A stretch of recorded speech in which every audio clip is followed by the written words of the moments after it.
નમસ્તે વિદ્યાર્થી મિત્રો, હું નિલેશ ત્રિવેદી આપ સૌનું ઇઝી એજ્યુકેશનમાં હાર્દિક સ્વાગત કરું છું. મિત્રો, વિજ્ઞાન વિષય એની અંદર આપણે ચેપ્ટર નંબર 1 કમ્પ્લીટ કર્યું હતું. બરાબર. આજના એપિસોડમાં ચેપ્ટર નંબર 2 એ આપણે શરૂ કરશું કે જેનું હેડિંગ છે પ્રકાશનું પરાવર્તન અને વક્રીભવન. મિત્રો, આ ચેપ્ટર એનો બોર્ડમાં ગુણભાર છે ટોટલ 7.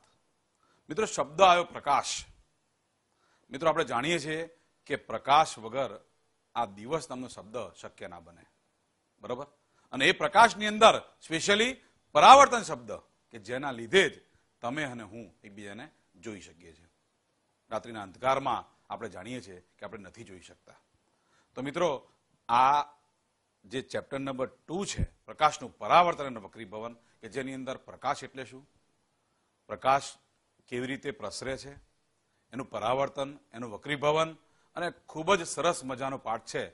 પરંતુ આ પાઠ એ તમારા ધોરણ 7, ધોરણ 8 અને ધોરણ 9 એનું જાણે કે રિવિઝન છે એ રીતે ચાલશે. ખૂબ મજાનો પાઠ છે, ખૂબ સરળ પણ છે. બરાબર. તો શરૂ કરીએ ત્યારે ચેપ્ટર નંબર 2 પ્રકાશનું પરાવર્તન અને વક્રીભવન. મિત્રો, સૌથી પહેલા આપણે સમજવું પડે કે પ્રકાશ એટલે શું. તો મિત્રો, પ્રકાશ એ આપણી આંખમાં સંવેદના ઉપજાવતું વિદ્યુત ચુંબકીય તરંગ છે અથવા વિકિરણ છે. આપણી આંખમાં સંવેદના ઉપજાવતું વિદ્યુત ચુંબકીય એ વિકિરણ છે કે જેના થકી આપણે એકબીજાને જોઈ શકીએ છીએ. એ પ્રકાશ એ પૃથ્વી ઉપર આવે છે, એનું શોષણ થાય છે, એનું પરાવર્તન થાય છે, એનું વક્રીભવન પણ થાય છે. બરોબર. તો એ પ્રકાશ, એના ગુણધર્મો શું છે એના વિશે પહેલા માહિતી લેવી પડે, ત્યારબાદ એના સ્ટેપ્સ આગળ. બરોબર. તો સૌથી પહેલા તો પ્રકાશ એટલે ફરી એકવાર આપણી આંખમાં સંવેદના ઉપજાવતું વિદ્યુત ચુંબકીય વિકિરણ એટલે પ્રકાશ. પ્રકાશના મૂળભૂત ગુણધર્મોમાં પહેલો જ ગુણધર્મ આ કે પોતે વિદ્યુત ચુંબકીય તરંગ છે. આપણી આંખમાં સંવેદના ઉપજાવતું એ વિદ્યુત ચુંબકીય તરંગ છે.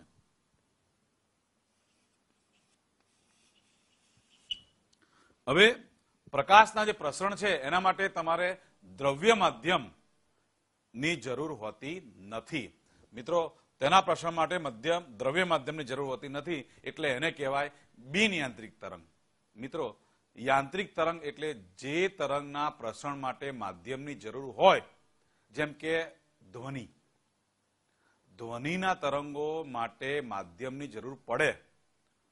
પાણીની અંદર આપણે બોલવા જઈએ તો શું હાલત થાય, આવો અવાજ આવે. બરાબર. શૂન્ય અવકાશમાં એટલે એમાં એ શક્ય નથી. એટલે ધ્વનિના તરંગ માટે એ માધ્યમની જરૂર પડે, એટલે એને યાંત્રિક તરંગ કહેવાય. એટલે કે જે તરંગના પ્રસરણ માટે માધ્યમની જરૂર પડે એને યાંત્રિક તરંગ કહેવાય. અને જે તરંગના પ્રસરણ માટે માધ્યમની જરૂર નથી, બરાબર, દ્રવ્ય માધ્યમની જરૂર નથી, એને કહેવાય બિન યાંત્રિક તરંગ. એટલે કે અહીંયા એ પ્રકાશ એ પોતે બિન યાંત્રિક તરંગ છે. મિત્રો, પ્રકાશની જે શૂન્ય અવકાશમાં ઝડપ છે એ 3 × 10⁸ મીટર પ્રતિ સેકન્ડ છે. પ્રકાશની શૂન્ય અવકાશમાં ઝડપ છે 3 × 10⁸ મીટર પ્રતિ સેકન્ડ છે. બરાબર. 3 × 10⁸ મીટર પ્રતિ સેકન્ડ. હા, આ ઝડપ દ્રવ્ય માધ્યમમાં એટલે કે શૂન્ય અવકાશ સિવાયના કોઈ માધ્યમમાં, જેમ કે હવા, પાણી અને કાચ, તો એ માધ્યમની ઘટતા ઉપર ડિપેન્ડેબલ છે કે એની ઝડપ પ્રમાણમાં ઓછી થઈ શકે છે. બરાબર. શૂન્ય અવકાશ સિવાય હવાના માધ્યમમાં, કાચના માધ્યમમાં અને પ્રકાશના માધ્યમમાં, એટલે કે કાચના માધ્યમમાં, પાણીના માધ્યમમાં, એમાં પ્રકાશની ઝડપ એ શૂન્ય અવકાશની ઝડપ કરતા પ્રમાણમાં થોડી આંશિક ઓછી હોય છે. બરાબર. પણ શૂન્ય અવકાશમાં પ્રકાશની ઝડપ છે 3 × 10⁸ મીટર પ્રતિ સેકન્ડ અને સિમ્બોલ છે સી. સી એટલે પ્રકાશની ઝડપ. બરાબર. મિત્રો, મેં તમને વાત કરી પ્રમાણે કે શૂન્ય અવકાશ સિવાયના કોઈ માધ્યમ, બરાબર, કે જે તેની હવા સિવાયના દ્રવ્ય માધ્યમમાં ઝડપ થોડી ઓછી હોય છે. જનરલી હવા અને શૂન્ય અવકાશમાં એની ઝડપ સરખી જ સ્વીકારવામાં આવેલી છે. જે માધ્યમની પ્રકાશી ઘટતા ઉપર ડિપેન્ડેબલ છે, એટલે કે પ્રકાશી ઘટતા વધારે તો એની ઝડપ ઓછી, અને પ્રકાશી એટલે માધ્યમની ઘટતા ઓછી તો એની ઝડપ વધારે. બરાબર? ઓકે. એટલે દ્રશ્ય પ્રકાશની તરંગ લંબાઈ, મિત્રો આપણે જાણીએ છીએ કે સૂર્યની અંદરથી 3 જાતના વિકિરણ નીકળે છે. દ્રશ્ય પ્રકાશ, પારજાંબલી અને પારરક્ત. એમાંથી આપણે જાણીએ છીએ કે પારજાંબલી વિકિરણો એ ઓઝોન નામનું જે સ્તર છે એ આપણી અને સૂર્યની વચ્ચે ઢાલ સમાન છે. એટલે એ પારજાંબલી કિરણો આપણા સુધી પહોંચી શકતા નથી અને એ આપણા માટે સારું છે. માનવ જીવન માટે ખતરો છે નહીતર. બરાબર? આપણે જાણીએ છીએ it's called ultraviolet rays, પારજાંબલી કિરણો. એ પ્રમાણે પારરક્ત કિરણો એ પ્રવેશે તો ગરમી અને ઉષ્મા આપે છે. અને સૌથી વધારે એ દ્રશ્ય પ્રકાશના કિરણો. દ્રશ્ય પ્રકાશના કિરણો એ પૃથ્વી પર પ્રવેશે, પૃથ્વીનું શોષણ કરે અને ત્યારબાદ જરૂરી કિરણો લીધા પછી એનું પરાવર્તન કરે. અને એ પરાવર્તન અનિયમિત થાય એટલે માટે આ દિવસનું સર્જન થયેલું છે. બરાબર? એટલે આપણે બીજાને જોઈ શકીએ છીએ. ઓકે. તો એની જે ઝડપ છે, તરંગ લંબાઈ, દ્રશ્ય પ્રકાશની તરંગ લંબાઈ એ મીટરમાં માપીએ તો 4 × 10⁻⁷ મીટર થી 8 × 10⁻⁷ મીટર. મિત્રો દ્રશ્ય પ્રકાશની અંદર આપણે જાણીએ છીએ જાનીવાલી પીનારા, એ જે રંગો છે જાંબલી, નીલો, બરાબર, એમ કરતા કરતા રાતા સુધી એટલે કે લાલ રંગ સુધી, એ પ્રકારે આ તરંગ લંબાઈ વહેંચવામાં આવેલી છે કે 4 × 10⁻⁷ મીટર થી 8 × 10⁻⁷ મીટરના ક્રમની. ઓકે. તો આ વાત કરી દ્રશ્ય પ્રકાશની. મિત્રો પ્રકાશના તરંગો એક બિંદુથી શરૂ થાય અને બીજા બિંદુને જોડતા એક સુરેખ માર્ગ ઉપર હંમેશા ગતિ કરે છે. બરોબર મિત્રો? પ્રકાશના તરંગો એક બિંદુથી બીજા બિંદુને જોડતા સુરેખ માર્ગ ઉપર એ ગતિ કરે છે. હવે આપણે બોલ્યા કે આ પ્રકાશનું તરંગ આવે તો એનું વક્રીભવન થાય, એનું પરાવર્તન થાય અને શોષણ થાય. તો એના માટે આ એક મુદ્દો સમજવાની જરૂર છે કે પ્રકાશનું કિરણ જ્યારે હવામાંથી પાણીમાં જાય ત્યારે તેનું થોડું આંશિક પરાવર્તન થાય, એનું વક્રીભવન થાય અને શોષણ થાય. હવે એના માટે હું તમને એક ફિગર બતાવું છું, એ તમને બરોબર ખબર પડી જશે. બરોબર? આ રીતના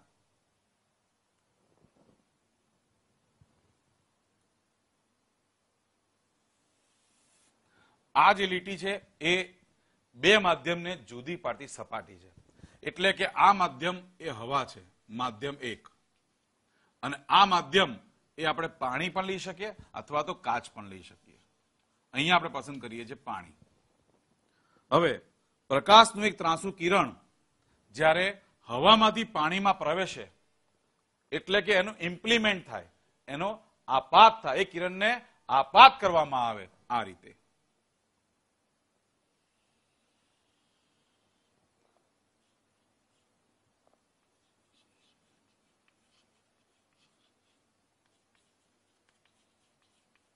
આ આપાત કિરણ છે.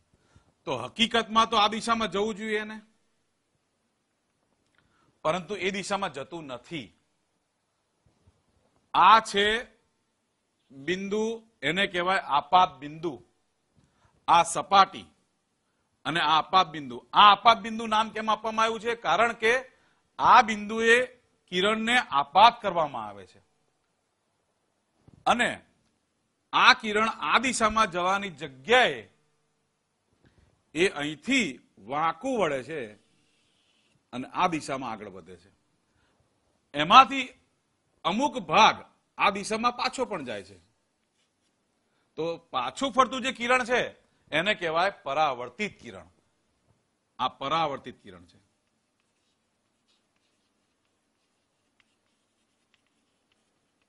અને હવામાંથી પાણીમાં પ્રવેશી ચૂક્યું છે ત્યારે આ જે કિરણ છે એને કહેવાય છે વક્રીભૂત કિરણ.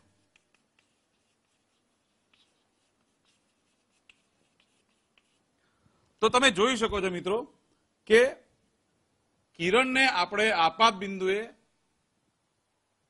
આપાત કર્યું, જેથી કરીને અમુક અંશે એનું પરાવર્તન થયું, થોડા ઘણા અંશે આ સપાટી ઉપર એનું શોષણ થાય અને ત્યારબાદ એનું વક્રીભૂત એટલે કે વક્રીભવન પામ્યું. મિત્રો આ બંનેને જુદા પાડવા માટે આ જે સપાટી છે એ સપાટીના આપાત બિંદુએ આપણે કોઈ લંબ દોરીએ તો આ રીતના તમે દોરી શકો. અને લંબ દોરો એટલે અંદરથી બીજા બધા આપણને પ્રાપ્ત થાય કે આપાત કિરણ અને લંબ વચ્ચે જે ખૂણો બને એને આપાત કોણ કહેવાય. આપાત પરાવર્તિત કિરણ અને લંબ વચ્ચે જે ખૂણો બને એને પરાવર્તન કોણ કહેવાય. તમે જોઈ શકો છો આ વક્રીભૂત કિરણ છે અને લંબ છે, એની વચ્ચે જે ખૂણો બને એને કહેવાય વક્રીભૂત કોણ. બરોબર. તો આ રીતે આપણે સમજી શકીએ છીએ કે પ્રકાશના ત્રાસી કિરણ જ્યારે પાતળા માધ્યમમાંથી ઘટ્ટ માધ્યમમાં જાય ત્યારે આ લંબ છે. બરાબર છે. તમે જોઈ શકો છો મિત્રો કે જ્યારે પાતળા માધ્યમમાંથી ઘટ્ટ માધ્યમમાં જાય ત્યારે ખરેખર તમે જો આમ જવાની જગ્યાએ એ આમ આવ્યું એટલે લંબ તરફ વાંકવું પડે છે, લંબની દિશામાં જાય છે. તમે સમજી આ મિનિંગનો સમજજો મિત્રો કે લંબ તરફ વાંકવું પડે છે, કારણ એનો માર્ગ આ છે પરંતુ એ લંબની દિશામાં આમ વળ્યું એટલે એમ બોલાય લંબ તરફ વાંકવું પડે છે. બરાબર છે. પ્રકાશનું ત્રાસું કિરણ જ્યારે પાતળા માધ્યમમાંથી ઘટ્ટ માધ્યમમાં જાય ત્યારે લંબ તરફ વાંકવું પડે છે. ઓકે. તો આ વાત કરીએ આપણે આપાત કિરણ, પરાવર્તિત કિરણ અને વક્રીભૂત કિરણની. મિત્રો શબ્દ છે કિરણ અને કિરણનો સમૂહ એટલે જેને કિરણ પુંજ કહીએ. તો કિરણ એટલે શું? તો એ પ્રકાશનો માર્ગ જ છે મિત્રો, કે એક બિંદુથી બીજા બિંદુને જોડતા પ્રકાશના સુરેખ માર્ગને પ્રકાશનું કિરણ કહે છે. એક બિંદુથી બીજા બિંદુને જોડતા પ્રકાશના સુરેખ માર્ગને પ્રકાશનું કિરણ કહે છે. અને મિત્રો પ્રકાશના આવા કિરણના જે સમૂહ છે એને કિરણ પુંજ કહેવાય છે. કિરણનો જે સમૂહ છે એને કહેવાય કિરણ પુંજ. બરોબર. તો તમે પહેલા સમજ્યા કે પ્રકાશ એટલે શું, એના જે ગુણધર્મો એના વિશે વાત કરી, અને હવે આપણે વાત કરી કિરણ અને કિરણ પુંજ વિશે. મિત્રો હવે વાત કરીએ આપણે એક નવો શબ્દ કે જેને કહેવાય પ્રતિબિંબ. કારણ કે કિરણ પસાર થતું હોય તો પ્રતિબિંબની રચના થાય. તો પ્રતિબિંબ એટલે શું? મિત્રો કોઈ એક પ્રકાશનું કિરણ એક બિંદુથી શરૂ થાય અથવા એક બિંદુથી શરૂ થતા પ્રકાશના કિરણો એ બીજા બિંદુ સુધી પહોંચવાના જ છે. બરાબર. તો એક બિંદુથી શરૂ થઈને ઘણા બધા કિરણો, હવે કિરણો જતા હોય તો એના માર્ગમાં પરાવર્તન પામે, વક્રીભવન પામે. બરાબર છે. તો કે એક બિંદુથી શરૂ કરી ઘણા બધા કિરણો પરાવર્તન કે વક્રીભવન પામી બીજા કોઈ બિંદુએ મળે અથવા ન મળે, મળે અથવા ન મળે, ન મળે તો તેને લંબાવતા મળે એવો આભાસ થાય. આ વ્યાખ્યામાં આટલો સુધારો કરી શકાય કે જ્યારે કોઈ બિંદુથી શરૂ કરી ઘણા બધા કિરણો પરાવર્તન કે વક્રીભવન પામી બીજા કોઈ બિંદુએ મળે છે અથવા નથી મળતા, તેને લંબાવતા મળે એવો આભાસ થાય. તો પ્રથમ બિંદુનું બીજા બિંદુ આગળ પ્રતિબિંબ રચાય અથવા પ્રતિબિંબ રચાય તેવો આભાસ થાય તો એને કહેવાય આગળના વસ્તુનું અથવા ઓબ્જેક્ટનું બીજા બિંદુએ રચાતું પ્રતિબિંબ. બરાબર. એક આકૃતિ, એક ઓબ્જેક્ટ, કોઈ વસ્તુ, એક બિંદુ જેમાંથી નીકળતા કિરણો એ પોતે પોતાના દિશામાં આગળ વધતા એ પરાવર્તન પામે, વક્રીભવન પામે અને બીજા કોઈ બિંદુએ મળે અથવા ન મળે, મળે અથવા ન મળે, ન મળે તો તેને લંબાવતા મળે એવો આભાસ થાય. તો બીજા બિંદુએ મળતી પહેલા બિંદુની પ્રતિકૃતિ એને કહેવાય પ્રતિબિંબ. બરાબર. ખ્યાલ આવી ગયો મિત્રો? તો આ પ્રતિબિંબની આ વ્યાખ્યા તમે સમજી ગયા બરોબર. હવે એના બે પ્રકાર છે મિત્રો પ્રતિબિંબના, વાસ્તવિક પ્રતિબિંબ અને આભાસી પ્રતિબિંબ. તો આની અંદર આ બંને વ્યાખ્યાઓ આવી ગઈ કે કોઈ એક બિંદુથી શરૂ કરી ઘણા બધા કિરણો પરાવર્તન કે વક્રીભવન પામી બીજા કોઈ બિંદુએ મળે છે, વાસ્તવિક. બરાબર. બીજા કોઈ બિંદુએ મળે છે તો એ વખતે પ્રથમ બિંદુનું આ બિંદુ આગળ જે પ્રતિબિંબ રચાય છે એને વાસ્તવિક પ્રતિબિંબ કહેવાય છે. જ્યારે આભાસી પ્રતિબિંબમાં કોઈ બિંદુથી શરૂ કરીને ઘણા બધા કિરણો પરાવર્તન કે વક્રીભવન પામીને બીજા કોઈ બિંદુએ મળતા નથી પરંતુ તેને લંબાવતા, તેને પાછળની બાજુ લંબાવતા મળે એવો આભાસ થાય છે તો એવા પ્રતિબિંબને કહેવાય છે આભાસી પ્રતિબિંબ. તો આ બંને વ્યાખ્યા ખ્યાલ આવી ગયો કે એક છે વાસ્તવિક પ્રતિબિંબ અને એક છે આભાસી. વાસ્તવિક પ્રતિબિંબ વાસ્તવિક છે, પ્રતિબિંબ આપણને મળે છે, જ્યારે આભાસી પ્રતિબિંબ એ મેળવવું પડે છે. મળતું નથી પણ મળે એવો આભાસ થાય છે. મિત્રો, વાસ્તવિક પ્રતિબિંબ છે એને આપણે પડદા ઉપર ઝીલી શકાય છે, જ્યારે આભાસી પ્રતિબિંબ છે એને પડદા ઉપર ઝીલી શકાતું નથી. વાસ્તવિક પ્રતિબિંબ એને પડદા ઉપર ઝીલી શકાય છે, જ્યારે આભાસી પ્રતિબિંબને પડદા પર ઝીલી શકાતું નથી. મિત્રો, વાસ્તવિક પ્રતિબિંબ હંમેશા ઉલટું હોય છે. વાસ્તવિક પ્રતિબિંબ હંમેશા ઉલટું હોય છે, જ્યારે આભાસી પ્રતિબિંબ હંમેશા ચત્તું હોય છે. બરાબર? તો મિત્રો, તમે સમજી ગયા કે પ્રતિબિંબ શબ્દથી કે પ્રતિબિંબ શું કહેવાય અને એના પ્રકારો શું છે. હવે હું તમને વાસ્તવિક પ્રતિબિંબ અને આભાસી પ્રતિબિંબ એની બે ફિગર બતાવીશ, તમને બરોબર સમજાઈ જશે કે આ વાસ્તવિક પ્રતિબિંબ અને આ આભાસી પ્રતિબિંબ. થિયરિકલ તમને સમજ પડી ગઈ, પરંતુ બાય પ્રેક્ટિકલ એક ફિગર દોરાવીશ તો તમને બરોબર ખ્યાલ આવી જશે કે આ વાસ્તવિક પ્રતિબિંબ અને આ આભાસી પ્રતિબિંબ. મિત્રો, આને સમજવા માટે આપણે લેન્સનો ઉપયોગ કરીશું. બરાબર?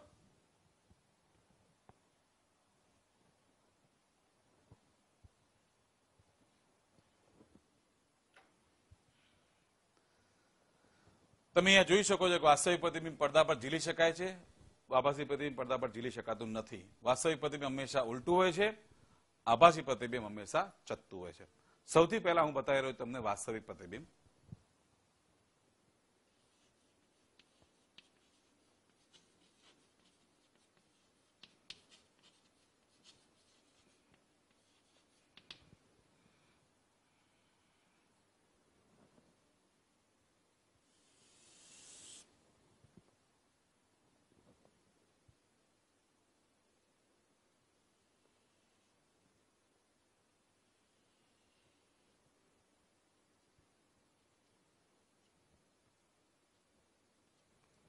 મિત્રો, લેન્સની અંદર આ બહિર્ગોળ લેન્સ છે, એમાં જે સેન્ટર હોય એને ઓપ્ટિકલ સેન્ટર કહેવાય, એ આપણે જાણીએ છીએ. ત્યારબાદ અહીંથી જે આ અંતર છે એને કેન્દ્ર લંબાઈ કહેવાય. અહીંયા મુખ્ય કેન્દ્ર આવે, અહીંયા વક્રતા કેન્દ્ર આવે. બરાબર? આ બાજુ પણ એ જ પ્રમાણે અહીંયા મુખ્ય કેન્દ્ર અને વક્રતા કેન્દ્ર. માનો કે કોઈ વસ્તુ આપણે અહીંયા મૂકી છે, તો એમાંથી નીકળતા કિરણો એ કોઈ એક જગ્યાએ ભેગા થશે. તો આ રીતના આપણને આપેલ વસ્તુ કે જે માનો કે એબી છે એનું ઉલટું એ ડેશ બી ડેશ નામનું પ્રતિબિંબ પ્રાપ્ત થશે. આ પ્રતિબિંબ આને કહેવાય વાસ્તવિક પ્રતિબિંબ. વસ્તુ અહીંયા મૂકતા એમાંથી નીકળતા કિરણો વક્રીભવન પામી લેન્સની બીજી બાજુએ જે જગ્યાએ ભેગા થાય, એટલે એમ કહી શકાય મિત્રો કે આ જે એ બિંદુ છે એનું પ્રતિબિંબ એ ડેશ કહેવાય, બી બિંદુ છે એનું પ્રતિબિંબ બી ડેશ કહેવાય. એટલે કે આ એ બી આખો જે ઓબ્જેક્ટ છે, વસ્તુ છે, એના જે તમામ, ધારો કે આ બિંદુ છે, અહીંયા બિંદુ, આ બધા બિંદુઓનો ગણ કે આ બધા બિંદુઓ છે. ટૂંકમાં અહીંયા કોઈ બિંદુ હોય, તમે ધ્યાનથી જુઓ મિત્રો, તો આ જગ્યાએ કોઈ બિંદુ હોય, અહીંયા કોઈ બિંદુ હોય તો એનું પ્રતિબિંબ અહીંયા મળે, અહીંયા કોઈ બિંદુ હોય એનું પ્રતિબિંબ અહીંયા મળે, અહીંયા કોઈ પ્રતિબિંબ એનું, આ રીતના એનું પ્રતિબિંબ આપણને મળે છે. એટલે વાસ્તવિક પ્રતિબિંબ કહેવાય આને. ઓકે? હવે આપણે પસંદ કરીએ અંતર્ગોળ લેન્સ.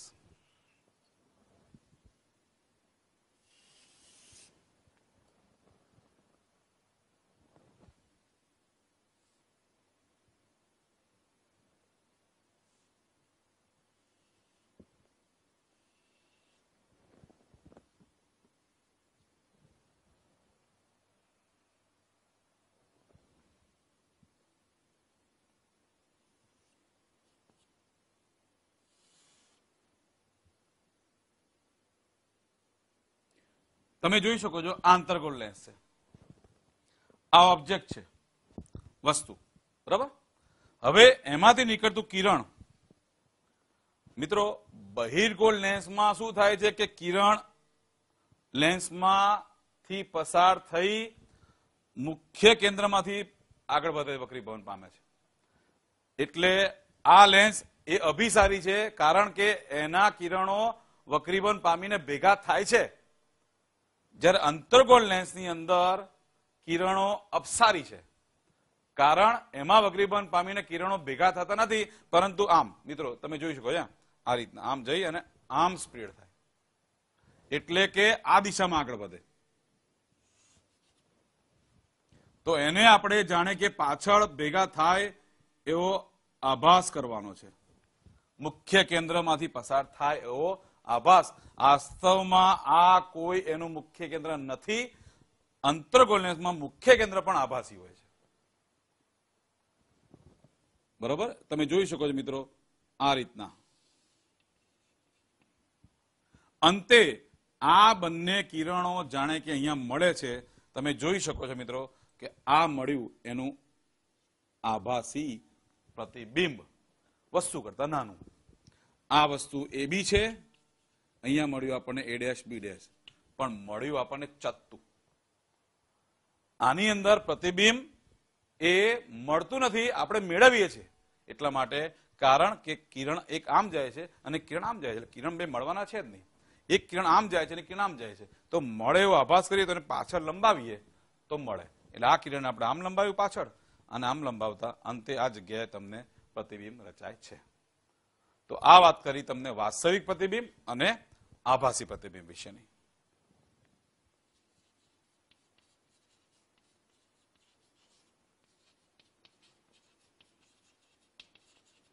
બરાબર. હવે મિત્રો વાત પહેલા કરીશું આપણે. સૌથી પહેલા આપણે પરાવર્તન શબ્દ, એમાં બી નિયમિત પરાવર્તન, અનિયમિત પરાવર્તન, એના નિયમો, એના વિશે આગળ વાત કરીએ મિત્રો. આ ટોપિક જે શરૂ થયો છે એ ધોરણ 8માં આપણે ભણી ગયા છે, એનું રિવિઝન છે. ઓકે, શરૂ કરીએ.